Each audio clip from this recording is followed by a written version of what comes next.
അപ്പോൾ സാധനങ്ങൾ വാങ്ങിച്ചാൽ മാത്രം പോരല്ലോ, അതൊക്കെ അടുക്കി പെറുക്കി വെക്കുന്നത് ഒരു പണി തന്നെയാണ് അല്ലേ. അങ്ങനെ സകലമാന സാധനങ്ങൾ നമ്മൾ വേണ്ട സ്ഥലത്തൊക്കെ വെച്ചു കേട്ടോ.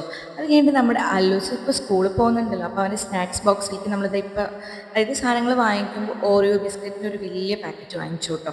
എന്നും ഞാൻ കൊടുക്കാറില്ല, എപ്പോഴെങ്കിലും കൊടുക്കാമെന്ന് വിചാരിച്ച് വാങ്ങിയില്ല. അപ്പോൾ ബിസ്ക്കറ്റൊക്കെ പാക്ക് ചെയ്ത് വെച്ചിട്ടുണ്ട്. Lunch video snacks video pack ചെയ്യണതൊക്കെ ഞാനൊരു വീഡിയോ ആയിട്ട് ചെയ്യാം കേട്ടോ.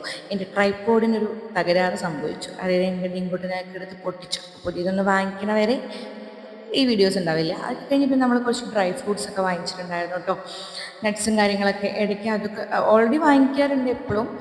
പിന്നെ ഇപ്പോൾ നമ്മളിനിയിപ്പോൾ സ്നാക്സിൽ കൂടുതൽ അത് കൊടുത്ത് വിടാമല്ലോ, ബേക്കറി ഐറ്റംസ് ഒഴിവാക്കിയിട്ടെന്ന് വിചാരിച്ച് ഞാനിതങ്ങനെ എല്ലാ സാധനങ്ങളും ഉള്ളി ബില്ലൊക്കെ ഒന്ന് കറക്റ്റ് നോക്കാം. അപ്പം നമ്മുടെ തൊട്ടടുത്ത് ഡിങ്കു ഇരിക്കുന്നുണ്ട് കേട്ടോ, ഓരോന്ന് വിളിച്ച് പെറുക്കിയിടാൻ.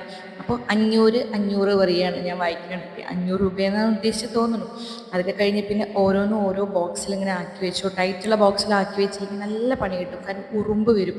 ഏത് കൂടെയൊക്കെയാണ് ഉറുമ്പ് വരിക നമുക്ക് തന്നെ അറിയില്ല, പിന്നെ അതൊക്കെ സാധനങ്ങൾ നാശമാവും.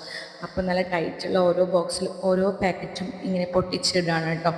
കുറച്ചൊക്കെ ഹെൽത്ത് നോക്കണമല്ലോ. ഞാൻ പക്ഷേ ഇതങ്ങനെ കഴിക്കാറില്ല, വാങ്ങിക്കും പക്ഷെ അങ്ങനെ എനിക്ക് എപ്പോഴും തോന്നണം. പക്ഷെ പിള്ളേർക്ക് കൊടുക്കും, വിനോദനും കഴിക്കാൻ കൊടുക്കാറുണ്ട് കേട്ടോ. ഞാൻ കഴിക്കൽ പൊതുവെ കുറവാണ്. അങ്ങനെ നമ്മൾ എല്ലാ സാധനങ്ങളും ഇത് പാക്ക് ചെയ്തു. അതിൻ്റെ ഇടയിൽ കുറച്ച് തുണി മടക്കാൻ എന്തിനോ നിന്നു, അതാണ് കബോർഡ് തുറന്ന് കിടക്കുന്നത്. അങ്ങനെ എല്ലാം പാക്ക് ചെയ്ത് നമ്മൾ അതാത് സ്ഥലത്ത് വെച്ചു. ഇവിടെ മുകളിൽ തന്നെ താഴെ വെക്കും, കാരണം കൂടുതലും മുകളിൽ തന്നെ പിള്ളേരുണ്ടാവുന്ന സമയത്ത് അപ്പോൾ അങ്ങനെ എടുത്ത് കൊടുക്കാമല്ലോ എന്ന് വെച്ച്. പിന്നെ നമ്മുടെ ചെറുതിനെ കുറച്ച് നേരം കൊഞ്ചിയിട്ട് എൻ്റെ അല്ലറ ചില്ലറ പണികളിലേക്ക് കിടന്നു.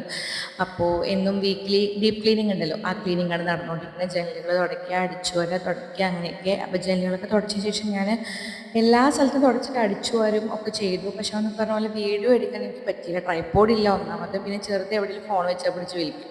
പിന്നെ ഈ സാധനമൊക്കെ ഞാൻ ജനലിൽ തൂക്കി വെച്ചിട്ടുണ്ടായിരുന്നു. പക്ഷെ ഇപ്പോൾ ഇവിടെ നമ്മൾ കർട്ടനും കാര്യങ്ങളൊക്കെ ഇട്ടപ്പോൾ അത് അടിയിൽ കാണാനില്ല. അപ്പോൾ ഞാൻ അതിനൊക്കെ എടുത്ത് വലിച്ചിട്ട് വേറെ എവിടെയെങ്കിലും സെറ്റ് ചെയ്യാമെന്ന് വിചാരിച്ചു കേട്ടോ. അപ്പോൾ ഇന്നത്തെ വീഡിയോ ഇത്രയുള്ളൂ. പുതിയ വീഡിയോ കാണാം. അതുവരെയ്ക്കും ബൈ.